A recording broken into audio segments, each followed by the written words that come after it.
All right, hey, all you not normals, got Walker Richardson here back for another good episode. Got Ben Richardson, founder of Not Normal, and we're gonna get some updates from Walker on some of his projects, and then get into a couple ideas that are really relevant to the Not Normal mentality and lifestyles. Walker, Well, last time you shared some updates on the software you're building, and mhm. see if there's anything new to talk about, any developments in just the last couple days. Well, I figured the next step was to get in talks with a couple customers, potential customers. Yeah.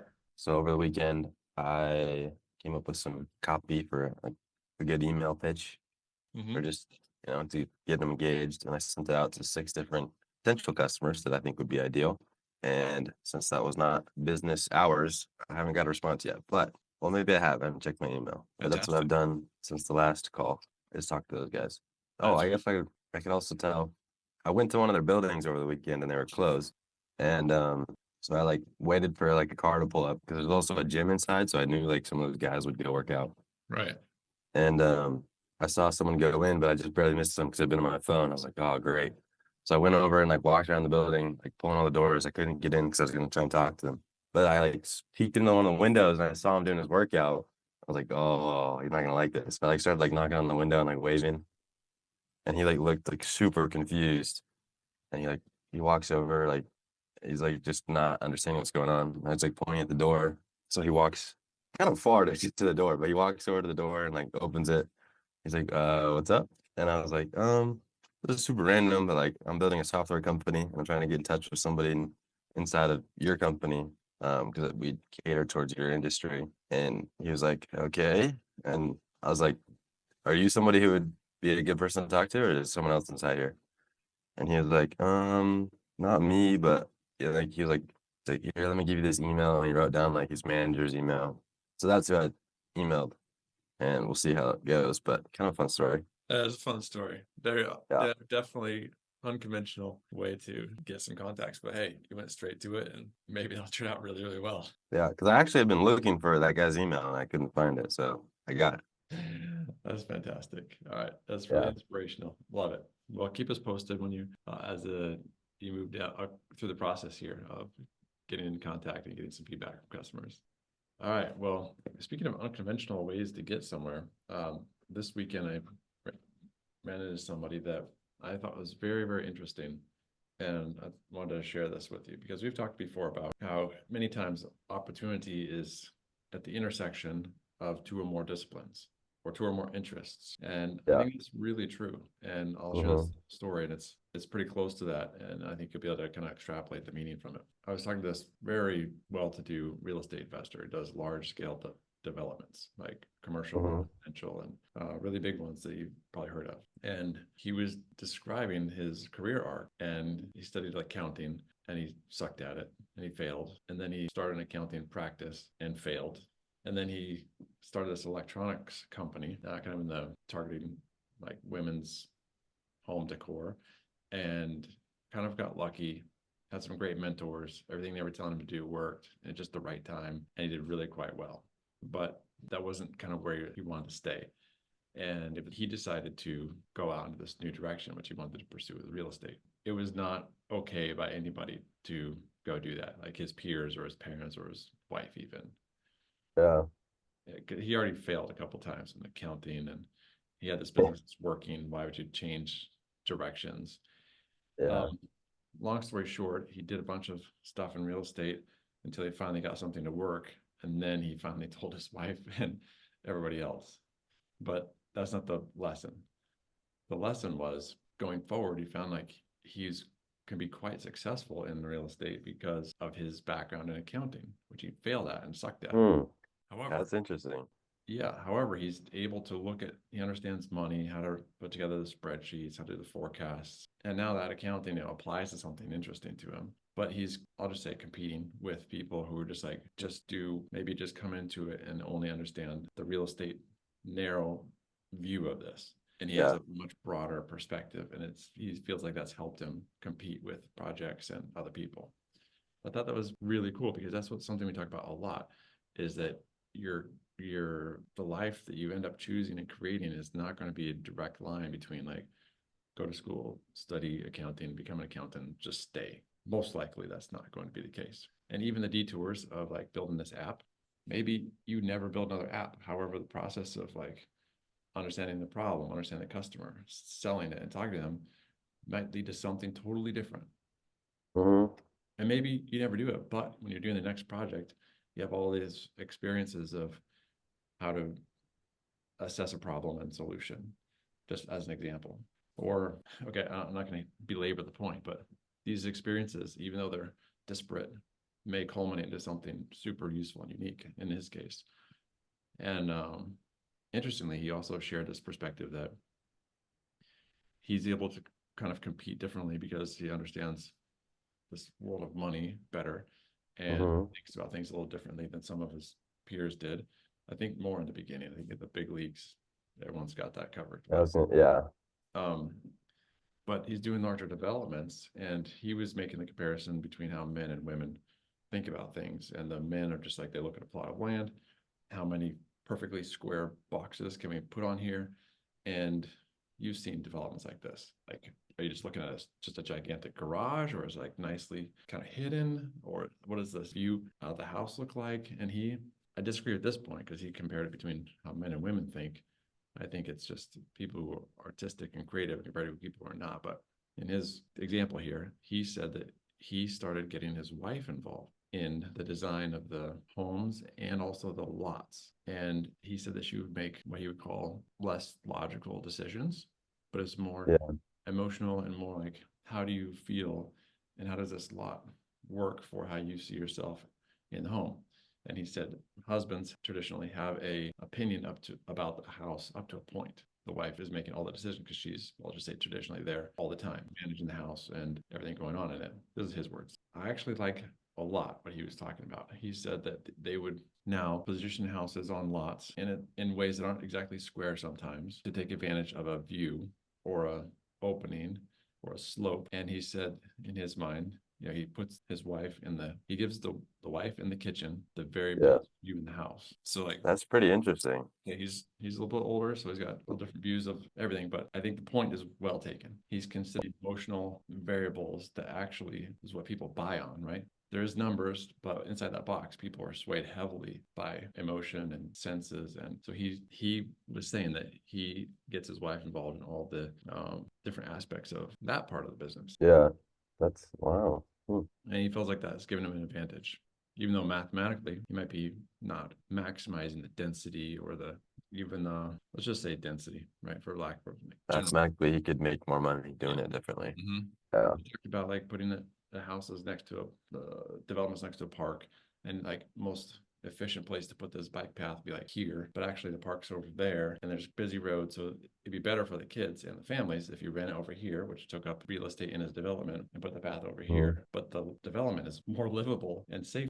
And I was just so awesome to hear that, because so many times you just get the factory developments and there's just no joy. Yeah, you see that everywhere. So we had a great discussion, but I thought that there was a couple points there that were really worth considering, which was his failures in accounting helped him become a better real estate developer. And I don't know how he came to the conclusion to include his wife in the design of these things, but he somehow came to that conclusion that that was more beneficial for the project than what he was bringing, which was kind of like strict optimization. Well, it's cool that he was able to see that. Mm-hmm. A lot of people wouldn't. It's a very interesting conversation. I thought it was very fun. I thought there's a lot of lessons there. And there's those little stories like that really, I think, can help you just kind of sock them away. And then when you have opportunities to make decisions like, maybe how this thing looks and feels is important in this case, and I'm going to put effort into that. Sometimes maybe not, sometimes that can stall progress and on the extreme, Yeah. which I've seen happen in my own projects. But Cool story, I would say. Super cool. Yeah. Has there been, when you heard that, or you're like thinking of instances in your own companies that things like that have gone happened? You guys have taken maybe less logical steps? Well, his product was developments, right? Yeah. People needed to love the development to buy it. Yeah. Real estate or residential real estate. I was designing products for parents to make parenting simpler. Lots of ways I could have made those cheaper. Yeah. More parts and more seams and sharper edges. But we spent a lot of extra time making it super soft, really minimal, really beautiful, and just the whole package was simple and easy to use, easy to understand. And that extra effort, like, you know that I spent a lot of extra time making when this thing collapsed, making that sound really nice, like thump, thump, instead of Yeah. like click, click, and rattle, rattle the components. Yeah. It's just very solid. And if you weren't made aware of that, you wouldn't understand why you think it's so beautiful when you do it. But when someone says it, Hmm. like, actually, that's true. That does sound really nice. It's like closing a car door of an expensive car compared to like a Yeah. thump or a clank, you know? It definitely makes a difference and Right. probably plays out positively monetarily. I think so. Yeah. Example of this is we had a distributor in Finland who ordered the product, and she came to find us at a show in Germany. And she came to us, and Katie's face is all over the boxes, so she recognized Katie. She came to Katie, and she was just in tears because she loved the product so much. And we had been in discussions that she might be a potential distributor for us in Finland, getting close to like saying that, yeah, you could, but let's meet up in Germany. She was in tears because of the experience that she had with the products and that she'd be able to represent the brand to the people of Finland. Wow. That's cool. That And is like that. it wasn't anything to do with numbers or spreadsheets. It was just that Yeah. emotional connection of the product. And it's powerful. That is a big deal. Yeah. So how many Yeah. people do you think she told about it? Everybody she knew. Probably everyone she knows. Yeah. Right. So that happened many, many, many times. Times 10, yeah, hundreds of thousands. That's So beautiful. your marketing can be a lot different if your products are good. That's a good line. Yeah. Yeah. Wow. You still need the awareness, but it can be a much different type of marketing. Yeah. You don't Yeah. have to talk about numbers and statistics. Right. Yeah. There's a Very cool. good comparison of Apple and Microsoft back in the day and the way they advertise their products. That's And kind of what I was getting at with that. Microsoft was just like, it's 254 megabytes of RAM, so many gigabytes on the hard drive, 16-inch screen, like whatever the specs are. Hmm. And like, yeah, you get a computer, it works. Well, it doesn't really work that well because the software is always glitching, right? And then then it functions. Okay, so I can do my job. And Apple was the opposite, especially in the early days. They almost never talked about the features. They just talked about how they're for people who think different, and they're for the rebels and the change makers. And it's there to help you create. They make good computers, and it has plenty of RAM and plenty of memory. Maybe you want to buy it. It's like very, very different ways of communicating a message. Which one Where do would you think that like came from? Like how do you think that was cultivated in Apple's case? I think Steve Jobs was sensitive to design. He took like a couple classes at Reed College where he learned about typography and fonts, Hmm. maybe through calligraphy. Bill Gates is just an engineer and like no sensitivity to anything. And Steve Jobs was really aware of things. And if you go back to some of the advertisers, the best advertisers don't sell the product even. They're selling a feeling or a hope.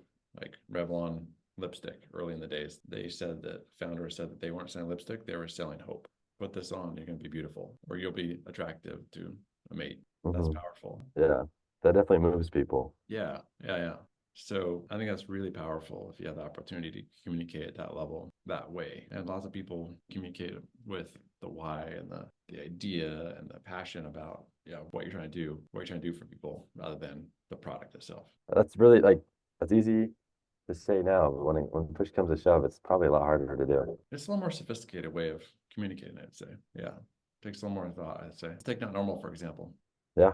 Case study. So when I'm talking about it, my goal internally, personally, is to give young people a hope and an optimistic view of the future, the dynamic world that they're trying to navigate, so they can make powerful decisions and affect the future that they're building for themselves. I'm really not interested in talking about like how many specific courses are inside of the membership. And I'm really about getting really smart people together, ambitious, driven, energetic young people together with successful mentors who have their best interest at heart, who can open doors and provide guidance. Just create that powerful network of people who are all kind of going the same direction, interested in independence and freedom and Hmm. self-determination. And like how you get where you want to go, there's 1,000 roads to do that, but there's some really important principles to understand to get there, and that's what we focus on.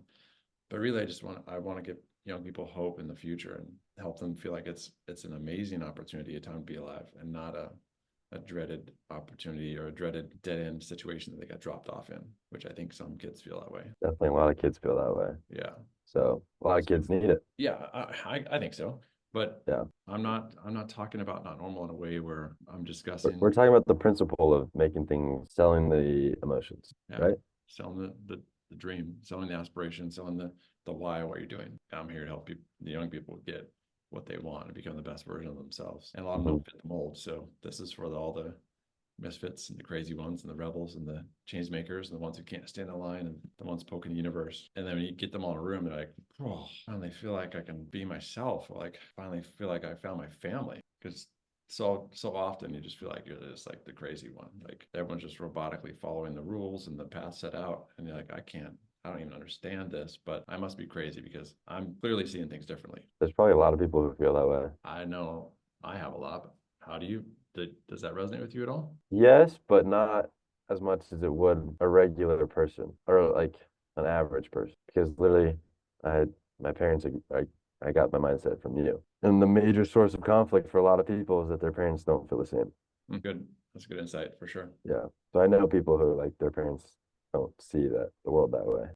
Okay, so they're trying to grow, they're trying to move forward a little bit, but they're kind of getting held constrained by the mindset of their parents. That's how they feel. Yeah. And they definitely feel that pressure a lot more than I do. So having a place to be around other people who are supportive and strong growth mindset and not afraid to try and fail and learn, put in the work. Yeah. That'd be a breath of fresh air, perhaps, for someone like that. I believe it would be. Yeah. Yeah. Well, if that's you, if that resonates with you, come check out notnormal.com. I think you like what you find, and I think you find inspiration and hope for the future that you want to create. Walker's in there. You'll find me. So I think we'll leave it there, guys. Walker, thanks again for another great episode and great updates. All right, guys. See you later. Sayonara.